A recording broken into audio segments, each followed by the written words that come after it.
Assalamualaikum warahmatullahi wabarakatuh. Dhaggeeffattoota viidiyoo hanqootti akkam jirtan nagaa keessanii fayyaadhaa jireenyi badhaadhaa jirra jirtu baga jiraattan alhamdulillah anis jira kuno hadha geenye gaa tokko lama jennee guyyatti hadha kana geenye jirra kan boriitis immoo rabbitu nu beekaa jechuudha. Egaa akkuma beekamu qophii kiyya xumuree jechuudha akkuma amma dura isiniin jedhee waadaa isiniif galee jechuudha. Guyyaarraa waan argeef waan dhagayeerraa isinii qooduudhaaf qophii xumuree sa'aatii kan koo eegee dhufee asitti argamee jira isinis itti dhiyaadhaan isiniin jedha. Akkuma beekamu dhukkubni COVID-19 waa'ee isaatirraa kanan guyyaarraa viidiyoo daqiiqaa 10 isinii waraabu. Arraan tana guyyaa 107 kana jechuun ji'a 3 fi guyyaa 17 qaqqabee jira jechuudha erga biyya addunyaa kanarratti gadhiifame. Kana keessatti namoota hangam daguugee jira lubbuudhaan akkasuma immoo namoota meeqammoo hubee jira dhukkubaan isa jedhu guyyaarraa waan qaqqabee anis gama kootiin isin biraan ga'uudhaafi jechuudha amma dandeettii kooti. Kanaafuu namoonni as jalatti na jajjabeessitanii koomantiidhaan wantoota tokko tokko naan jechuudhaan na jajjabeessaa jirtan ulfaadhaa galatoomaa isiniin jedha. Akkasuma immoo namoonni peejii kan koo kanaaf haariyaa taatanii amma wanaatti maatii koo hin taane kottaa maatii ta'aa affeeramtanii jirtanii wajjiniin waa walirraa haa barannu anis isinirraa isinis narraa hanga dandeettii keenyaa waa wal barsiifnaa kottaa isiniin jedha. Egaa ergan kana jedheen gaa amma gara barnootaatti achisin dabarsaa kallattiidhaan gara qophii kiyyaatti jechuudha dhiifama barnootan jedha gara qophii kiyyaatti achisin dabarsaa gaa qophichi waa'uma dhukkubichaatti jechuudha kan guyyaa hadhaati kan isin biraan ga'u inshaallah rabbi jedhe kan guyyaa hadhaa laallaa jechuudha. Kaleessa sa'aatii kana nam miliyoona takkaaf 942 akka isiniin jedheen ture kan hamma guyyaa kaleessaatti dhukkuba COVID-19 dhaan qabamee jiru alama kanarratti guutuu alamaa irratti nam miliyoona takkaaf 942 jedheen ture waan nama ajaa'ibu sa'aatii 24 eegeeti anis kan asitti argame sa'aatii 24 keessatti immoo haala nama ajaa'ibuun dabalee jira jechuudha. Amma miliyoona 2,25,979 irratti argama. Mii wanti kana caala nama rifachiisu, wanti kana caala nama sodaachisu, wanti kana caala nama ajabu mee maaltu jira rabbiifoo. Sa'aatii 24 keessatti tilmaama namkum 70 akkas jechuudha kan dabalee jechuudha. Sa'aatii 24 keessatti yookaan namu tilmaamatti namkum 80 ti dhiyaata. Kun egaa sa'aatii 24 keessatti kan ta'edha jechuudha akka guutuu alamaa irratti kan argame. Rabbiin isin haa baraaru, rabbiin nu haa baraaru. Wanni kun afaati cimaadha, waan ulfaataadha. Inshaallah rabbiin akkuma gadi buuse kanatti nurraa ol fuudhaa jennee abdii qabna. Yaa abdiin kutannu yoomu rabbiin akkuma nutti gadhiiseen dandeettii isaatiin kun humna namaati olii humna abbaa fedheetii nu olii namni kana taphataruu danda'e hin jiru. Rabbiin dandeettuma isaatii akkuma nutti fideen olurraa haa qabu jennee du'aa eegoonaa jechuudha. Akkasuma guyyaa 107 keessatti namni dhukkuba kanaan hanga owwanaatti lubbuu dhabee nam 129,77 qaqqabee jira jechuudha.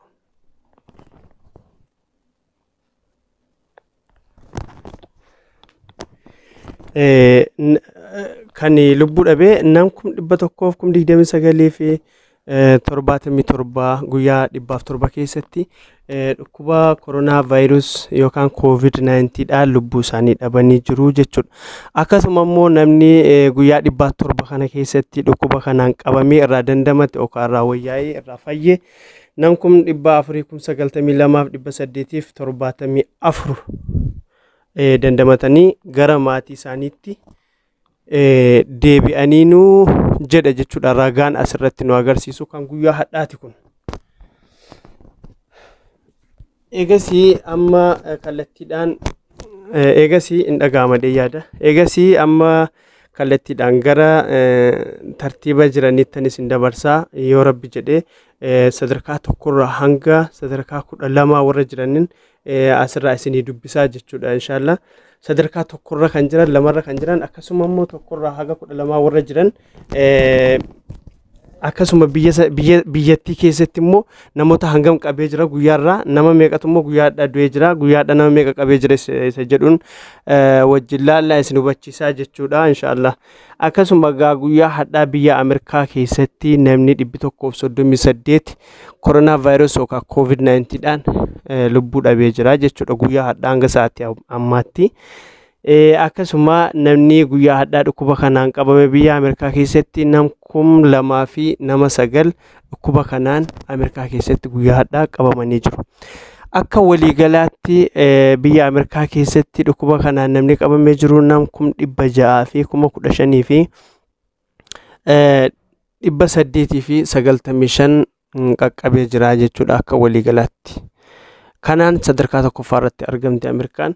Lammaffaan Ispeen guyyaa hadhaa biyya Ispeen keessatti nam 324 dhukkuba kanaan lubbuu isaanii dhabanii jiru. Akkasuma immoo guyyaa hadhaa nam 3,573 dhukkuba kanaan qabamanii jiru. Waliigala Ispeen keessatti nam 177 fi 633 qaqqabee jira jechuudha. Kanaan lammaffaarratti argamti Ispeen. Itaaliin sadaffaarratti argamti garuu guyyaa hadhaas ta'e guyyaa kaleessaas uumaa biyya Itaalii keessatti kan du'e hin jiru kan dhukkuba kanaan qabame hin jiru. Ammoo asirratti akka waliigalaatti biyya Itaalii keessatti dhukkuba kanaan namni qabamee jiru nam 162,488 jechuudha. Kanaan sadarkaa sadaffaarratti argamti Itaaliin. Faransaay sadarkaa afuraffaarratti argamti. Faransaayinn ammoo guyyaa hadhaa namni dhukkuba kanaan du'e hin jiru. Akkasuma namni dhukkuba kanaan qabame hin jiru garuu waliigala nam 143 fi 303 biyya Faransaay keessatti dhukkubni kun qabamee jira. Kanaan sadarkaa afuraffaarra jirti Faransaayinn jechuudha. Jarmaaniin sadarkaa shanaffaarratti argamti. Guyyaa hadhaa nam 77 biyya Jarmaan keessatti COVID-19 dhaan lubbuu isaa darbiteerti. Akkasuma immoo nam 382 guyyaa hadhaa COVID-19 dhaan biyya Jarmaan keessatti qabamee jira. Akka waliigalaatti nam 132 fi 592 sadarkaa shanaffaarra jirti Jarmaan jechuudha. UK dha. UK biyya UKtti gidduu kana guyyaa afuran kana jechuudha. Baay'ee tokko itti dabalee jira jechuudha. Duutis biyya UK keessatti haalaan dabaleera guyyaa 3-4 kana. Akkasuma namoonni dhukkuba kanaan qabamanis saffisaan dabalaa deemaa jiru jechuudha. Meegaa guyyaa hadhaa UK'n nam 761 du'aan boqotanii jiru jechuudha dhukkuba kanaan biyya UK keessatti. Akkasuma immoo nam 4,603 guyyaa hadhaa dhukkuba kanaan qabamee jira jechuudha. Akka waliigalaatti nam 898 fi 476 sadarkaa ja'affaarra jirti jechuudha UK'n. Iraaniin sadarkaa torbaffaarratti argamte waan nama ajaa'ibu. Iraaniin guyyaa kaleessaa sadarkaa ja'affaa turte amma sadarkaa torbaffaarra jirti. Garuu guyyaa hadhaa Iraan keessatti namni du'aan boqote nam 94 yoo ta'u namni dhukkuba kanaan qabame nama 1,512 jechuudha. Akka waliigalaatti biyya Iraan keessatti dhukkuba kanaan namoonni qabamanii jiran nam 76,389 qaqqabee jira. Kanaan sadarkaa torbaffaarratti argamti jechuudha UK'n. Iraan jechuudha. Sadarkaa 8ffaarra kan jiru Turkiidha. Turkiin guyyaa hadhaa biyya Turkiitti hoomaatu dhukkuba kanaan namni du'e hin jiru. Akkasuma dhukkuba kanaan namni qabamee hin jiru. Garuu akka waliigalaatti biyya Turkii keessatti dhukkuba kanaan kan qabamee argamu nam 65,111. Kanaan sadarkaa 8ffaarra jira Turkiin. Biljeem guyyaa hadhaa waan ajaa'ibaati. Biljeem keessatti nam 283 dhukkuba kanaan lubbuu dhabanii jiru. Guyyaa hadhaa akkasuma Biljeem keessatti nam 2,454 dhukkuba kanaan qabamanii jiru. Akka waliigalaatti nam 33,573 biyya Biljeem keessatti dhukkuba kanaan qabamee jira jechuudha. Kanaan sadarkaa 9ffaa irratti argamti jechuudha. egaa waan isin ajaa'ibu viidiyoo kana keessatti waan taajabdan tokko guyyaa kaleessaa guyyaa dheengaddaa chaayinaa jedhee isin dubbisaan ture. Chaayinaan sadarkaa 5 irra turte guyyaa 4 dura, akkasuma guyyaa 3 dura immoo sadarkaa 6 turte, guyyaa 2 dura sadarkaa 7 turte, guyyaa kaleessaa sadarkaa 7 turte. Amma garuu nillee ammallee ittiin dhufne jechuudha. Chaayinaan argine jechuudha. Ammallee data online gadhiifame kanarratti amma wana chaayinaan argine amma 9ffaa isin dubbiseen jira Biljeem jechuudha. In argine chaayinaa jechuudha. Baay'ee fooyyessitee jirti biyya chaayinaa keessatti. Akkasuma namoonni dhukkuba kanaan qabamaa jiranullee baay'ee gadi bu'aa dhufeera. Kanaan egaa fooyyessitee jirti jechuudha sirriitti.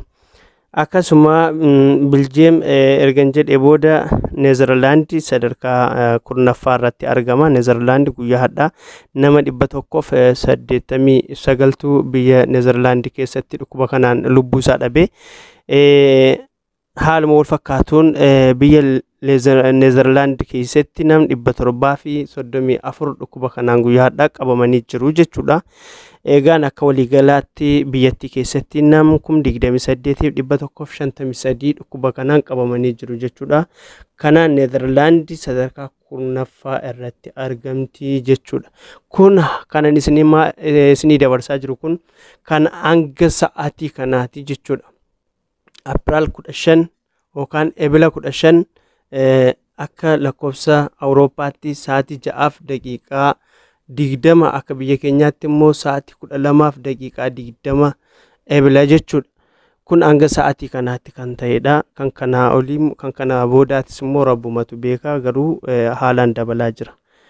Egaan hanga tokko haga 10 ergan isinii dubbisee kan biyya Eeshiyaa yookaan kan biyya Arabaa kanattiin as isinii deebi'a. Isa sanas immoo naa wajjiniin hordofaan isiniin jedha. Egaa akkuma beekamu kan biyya kana biyya Saudi Arabiyaa keessa kan guyyaa hadhaan isinii dubbisaa. Kan guyyaa hadhaa namni biyya Saudi Arabiyaa keessatti dhukkuba kanaan lubbuu isaa dhabe guyyaa hadhaa nama 6 yoo ta'u, akkasuma namni dhukkuba kanaan guyyaa hadhaa biyya Saudi keessatti qabame nama 493 akka waliigalaatti nama 5,862 qaqqabee jira amma sa'aatii kanaatti jechuudha biyya Saudi Arabiyaa keessatti. Dubaay keessatti guyyaa hadhaa namuu hin duune akkasuma namuutu hin qabamne, garuu Dubaay keessatti akka waliigalaatti nama 4,933 qaqqabee jira jechuudha. Akkasuma Qatar keessatti guyyaa hadhaa homaa namni du'e hin jiru. Akkasuma guyyaa hadhaa namni qabame nam 283 yoo ta'u, akka waliigalaatti biyya Qatar keessa nam 3,711 qaqqabdeerti jechuudha. Kuwait keessatti guyyaa hadhaa homaa namni du'e hin jiru.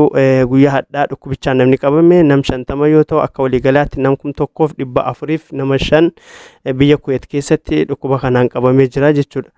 Akkasuma Bahareen guyyaa hadhaa homaa namni du'e hin jiru, garuu namni biyya Bahareen keessatti guyyaa hadhaa dhukkubichaan qabame nama 143 yoo ta'u, akka waliigalaatti nam 1,771 jechuudha biyya Bahareen keessatti kan dhukkubichaan qabamee jiru.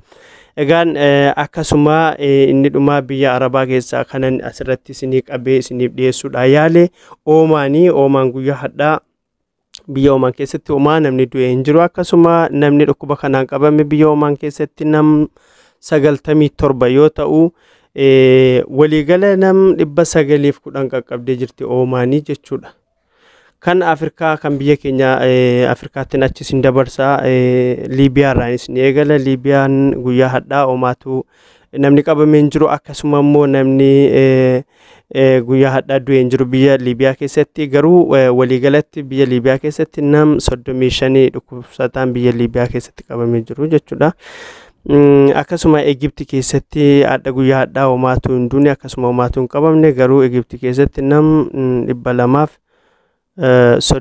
nam 2,350 qaqqabee jira jechuudha biyya Egypti keessatti kan qabame. Suudaan keessatti nam 32 guyyaa hadhaa Oomaatu hin duune, akkasuma Oomaatu dhukkuba kanaan hin qabamne. Dimshaashatti akka waliigalaatti Suudaaniin nam 32 irra jirti jechuudha. Akkasuma South Suudaanii isinif ingalmeessine dhiifamaa garuu maqaa qabeen ture ingalmeessine jarjareetiin irra darbee Eertiraa keessa nam 35 guyyaa hadhaa homaatu kan injiru biyya Eertiraa keessa akkasuma guyyaa hadhaa dhukkubichaan namni qabamee injiru garuu akka waliigalaatti biyya Eertiraa keessatti namni 35 dhukkuba kanaan qabamee jira jechuudha. Akkasuma Soomaaliyaa keessatti dhukkuba kanaan namni du'e hanga wanaatti kan guyyaa hadhaa homaa injiru akkasuma dhukkubichaan guyyaa hadhaa namni qabamee injiru garuu immoo akka waliigalaatti biyya Soomaaliyaa keessa namoota 60 dhukkuba kanaan qabamanii jiru jechuudha. Egaa naaluma wal fakkaatuun Keeniyaan guyyaa hadhaa homaa namni du'e hin jiru akkasuma guyyaa hadhaa namni 9 biyya Keeniyaa keessatti dhukkubichaan qabamee jira. Akka waliigalaatti namni 225 qaqqabee jira biyya Keeniyaa keessatti jechuudha. Itoophiyaa biyya keenya keessatti guyyaa hadhaa namni du'e silaa homaa hin jiru garuu namni guyyaa hadhaa qabamee nam 3 yoo ta'u guyyaa kaleessaa 82 kan turte har'a gara 85tti ol siqtee jirti jechuudha. Egaan kabajamtoota dhaggeeffattoota keenya ani qophiin isiniif qopheesse kan guyyaa hadhaa kana fakkaata. Hanga viidiyoo biraatiin boru sa'aatii kanatti walitti deebinutti jechuudha. Rabbiin fayyaa nuu kenne afyaa nuu kenne informationii akkanaa boru sa'aatii kanatti qabadhee kan isinii dhiyaadhu ta'a. Hanga sanatti namoonni video kana caqastanii yoo isinitti tole like gochuudhaan hiriyoota keessaniin gaan isiniin jedha. Nagaa walaa agarru boru sa'aatii kana eeggadha. Wassalaamu alaikum wa rahmatullahi wa barakatuh.